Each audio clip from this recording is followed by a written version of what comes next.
안녕하세요. 조인재입니다. 이제는 겨울이 문턱에 와 있다고 해도 과언이 아닌 것 같습니다. 주변의 산을 보면 단풍도 시들고 나무들도 점차 항상 가지를 드러내고 있습니다.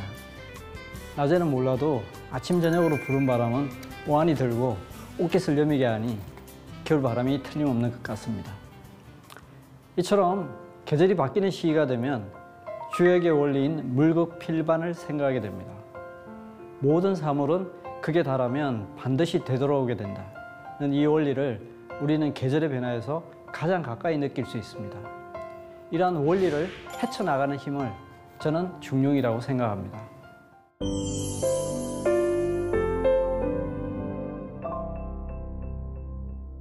물극필반의 원리는 자연뿐 아니라 사람에게도 적용됩니다. 그래서 사람은 극단에 치우쳐서는 안 된다고 고전은 거듭 경계하고 있습니다. 특히 권력과 부의 정점에 올라간 사람은 반드시 겸손하게 스스로를 낮출 수 있어야 화를 입지 않는다고 가르칩니다. 주역에 실려있는 항용유회, 즉 높이 올라간 용은 반드시 후회하게 된다가 대표적인 구절입니다. 최고의 지위에 오른 사람이 자신을 겸손하게 낮추지 않고 교만하게 행동하면 반드시 추락하고 만다는 것입니다. 이 외에도 여기에 실려있는 그릇이 가득 차면 기울게 되고 뜻이 가득 차면 뒤집히게 된다. 기만적경, 지만적복이 원어입니다. 여시춘추에 실려있는 온전해지면 반드시 이지러지고 극에 달하면 반드시 뒤집힌다. 전적필결, 극적필반 또 같은 의미를 가지고 있는 성어들입니다. 순자 유자편에는 가득 차면 기울여져 물을 쏟아버리는 그릇에 대한 고사가 실려 있습니다. 공자가 노나라 황공의 묘를 창건하는데 거기에 한쪽으로 기울어진 그릇이 있었습니다. 공자가 신기한 마음에 그곳을 지키는 관리에게 이것이 무슨 그릇이냐고 물었습니다. 관리가 이 그릇은 군주의 곁에 두는 그릇입니다 라고 대답하자 공자가 말했습니다. 내가 듣기로 이 그릇은 비면 기울고 알맞으면 바로 서고 가득 차면 엎어진다고 했다. 명철한 임금은 그것을 지극한 훈계로 여겼다 라고 하며 제자를 보고 거기에 물을 부어보라고 하셨습니다. 물을 부어보니까 정말 중간쯤 차니까 바로 서고 가득 차니까 엎어졌습니다. 공자는 크게 감탄하여 어떤 물건치고 가득 차고서 기울어지지 않는 것이 있겠는가 라고 말씀하셨습니다. 그때 제자 자로가 앞으로 나오면서 물었습니다. 감히 여쭤보겠습니다. 가득 찬 것을 지켜나가는 방법은 어떤 것입니까? 이에 공자는 이렇게 대답했습니다. 지극히 총명한 지혜는 어리석음으로 지키고 공로가 천하를 덮으면 사양함으로 지키고 세상을 지배할 힘이 있다면 겁냄으로 지키고 천하에 넘치는 분은 겸양으로 지킨다. 이것을 일러 들고 또 드러내는 도라고 한다. 차소위협 이손 지지도야 라는 원문입니다. 공자가 기울어지는 그릇을 보고 제자들에게 가르친 것은 높아질수록 스스로 낮추고 가질수록 비울 수 있는 겸양의 도리였습니다. 이 도리를 공자는 일상의 삶에서도 지켜야 한다고 했는데 바로 중용입니다. 중용은 유교의 가장 중요한 덕목 중에 하나인데 중은 편벽되거나 치우치지 않고 지나치거나 모자라지 않다는 뜻입니다. 용은 시간적으로나 공간적으로도 변하지 않는 바른 도리입니다.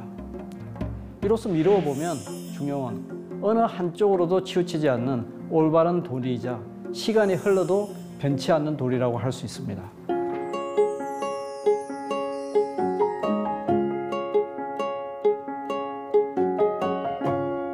중용은 쉽게 실천할 수 있는 도리는 아니었습니다. 저도 마찬가지지만 이미 다들 느끼실지도 모르겠습니다. 매사에 균형 감각을 지키고 사람들과의 관계에서 공평무사한 생각을 유지할 수 있는 사람은 그리 흔치 않을 것입니다. 하지만 실망할 필요는 없습니다. 그것이 평범한 우리들의 모습이니까요.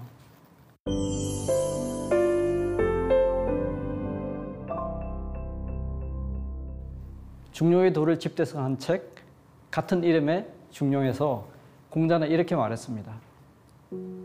천하의 국가를 평정하여 다스리는 것도 가능하고 직위와 녹을 사용하는 것도 가능하며 시퍼런 칼날을 밟고 서는 것도 가능하지만 중용의 도를 행하는 것은 불가능하다. 공자는 이런 어려운 도를 논어에서는 알기 쉽게 설명해 주었습니다. 아마 여러분들도 잘 알 성어일 텐데요. 논어 선진편에 실려 있는 과유불급, 즉 지나치면 모자란과 같아의 성어입니다. 그 성어에 담겨 있는 내용을 이야기해 보겠습니다. 하루는 제자 자공이 공자에게 물었습니다. 자장과 자하는 누가 더 현명합니까? 자장은 지나치고 자하는 부족하다. 그러자 자공이 또 묻습니다. 그러면 자장이 더 낫습니까? 공자가 대답했습니다. 지나치면 모자란 것 같아. 자장은 지나치고 자하는 모자라기에 둘 다 중용에 대해서는 부족하다는 말입니다.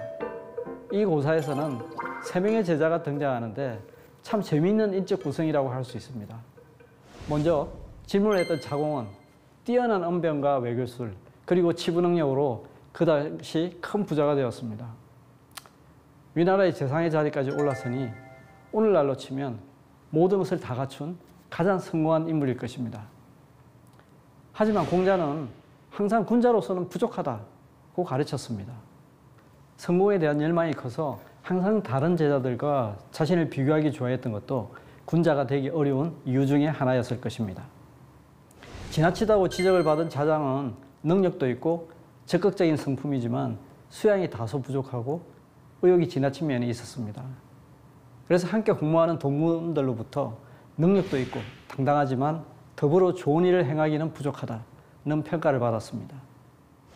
자하는 문장과 학문에 뛰어난 제자로 공자의 가장 뛰어난 제자 10명을 일컫는 공문 10철에 꼽히는 제자이지만 고지식하고 소극적인 면이 있었습니다. 공자는 자를 가르치면서 너는 군자와 같은 선비가 되어야지 소인과 같은 선비가 되어서는 안 된다. 는 뼈아픈 지적을 하기도 했습니다. 이 고사에서 공자는 이 세 제자 모두에게 중용의 도에는 부족하다는 지적을 했던 것 같습니다. 다른 제자와 은근히 자신을 비교하는 자공에게는 비교의식과 질투심을 가져서 안 된다는 것을 가르쳤고 자아에게는 좀 더 적극적이고 담대한 자세를 가지도록 자장에게는 수양을 위해 좀 더 노력하고 진중해야 한다고 가르쳤습니다.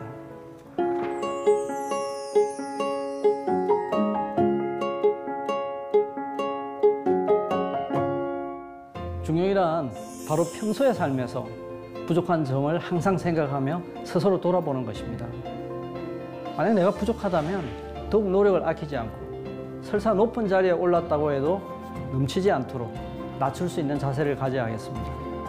그것을 위해 가득 차면 물을 쏟아버리는 그릇, 유자의 그릇을 항상 새기면 좋겠습니다. 감사합니다.